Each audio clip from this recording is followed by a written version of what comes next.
ભાવનગર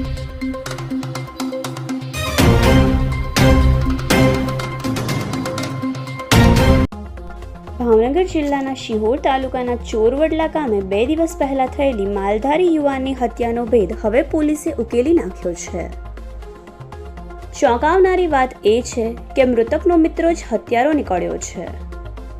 પ્રાપ્ત માહિતી મુજબ 10 મે 2026ની રાત્રે લાલજીભાઈ ગલાણી અને હાર્દિક ચેતનભાઈ પરમાર વચ્ચે સામાન્ય બોલાચાલી અને ઝઘડો થયો હતો. ઝઘડા દરમિયાન ગાળો આપતા મનદુખ રાખી હાર્દિકે પોતાના જ મિત્ર લાલજીભાઈની કરપેણ હત્યા કરી નાખી હતી. ઘટના બાદ સમગ્ર વિસ્તારમાં શોક અને ચકચાર મચી ગઈ હતી. સોનગઢ પોલીસે ઝડપી કાર્યવાહી કરીને હત્યાનો ગુનો નોંધી આરોપી હાર્દિક પરમારની ધરપકડ કરી લીધી છે. પોલીસે સમગ્ર ઘટનાનું રિકન્સ્ટ્રક્શન પણ કરાવ્યું છે, જેમાં હત્યાની હકીકત સામે આવી છે. ભાવનગર જિલ્લામાં સતત વધી રહેલા હત્યાના બનાવો હવે ચિંતાનો વિષય બની રહ્યા છે.